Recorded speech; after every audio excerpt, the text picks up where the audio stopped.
One of the biggest challenges for healthcare systems today is delivering the experience patients expect and deserve. Providing relevant, timely, and accurate communication with patients and their loved ones throughout their care journey is often challenging. It's often further complicated because the journey is extensive and includes multiple touch points across a range of providers and across communications channels of the patient's choice. Meet Simon. Simon is a patient at the Patients First Hospital. He recently had some blood tests and is waiting for the results. He receives an SMS with a link to the latest results. He taps the link in the message and opens the Patients First mobile application. As he is already a user of this app, Simon uses his existing credentials to log in. He selects test results, which, apart from one test, seem to be normal. He'd like to get more information on those results, so he chooses to schedule an appointment to discuss them further.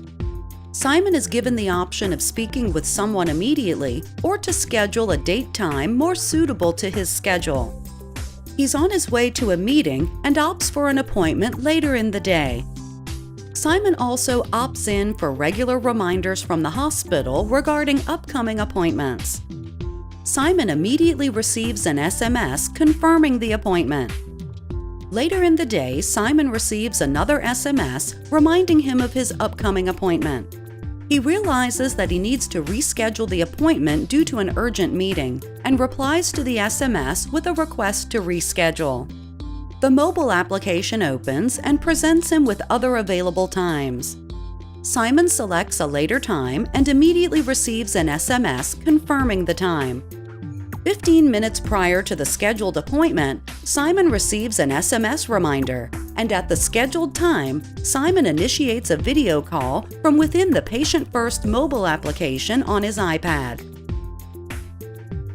The conversation is automatically routed to the best available agent for this video call, along with all relevant context, including the customer details and the details of the interaction to date. Ellen, a specialist in this field, quickly introduces herself and, once confirming Simon's identity, discusses the nature of the conversation. To speed the transaction, Ellen pushes a document to Simon which provides more details about the blood test in question and highlights the normal, high, and low ranges. Ellen also agrees to co-browse the document with Simon and highlights specific information to guide him on how to effectively manage his blood sugar levels so they don't become problematic in the future. She also suggests that Simon consider opting in for a proactive monitoring service, which he can do from the comfort of his own home. She pushes a URL to the service registration page and co-browses the form with him, ensuring it is completed successfully. In a rush for his next meeting, Simon explains to Ellen that he may not be able to complete the rest of the conversation at this time. Ellen, who's keen on ensuring that Simon is registered for the service, directs him to a QR code at the top of his screen. Scanning the code with his mobile phone transfers his video conversation from the iPad to his mobile phone, allowing Simon to continue the conversation while walking to his next meeting.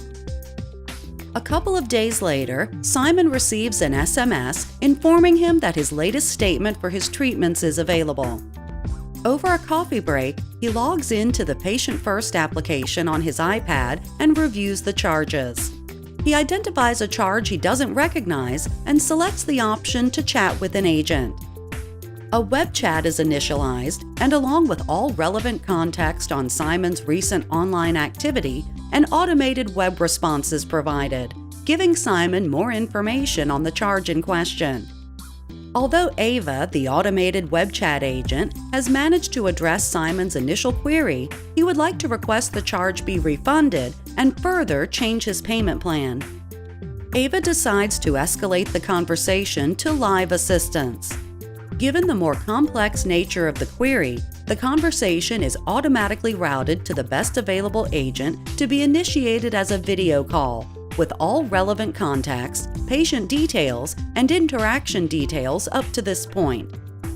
Ellen, who previously assisted Simon and is authorized to approve refunds of this nature, introduces herself, and after confirming Simon's identity, confirms the nature of the conversation. To speed the transaction, Ellen pushes Simon to a direct debit mandate form.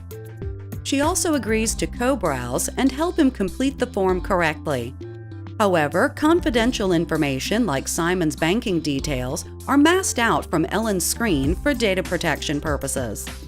To finalize the transaction, Simon is required to attach proof of his identity. A copy of Simon's driver's license will suffice, and Simon takes a photo from his phone and attaches it to the web chat. With all necessary information provided, Simon finalizes his payment plan. Once the call has completed, Simon is forwarded to an automated survey. Delighted with the service he's received, he provides favorable feedback and indicates that he'd be willing to recommend patients first to his family and friends. To reward Simon for his loyalty, he receives an SMS offering him a free coffee during his next visit.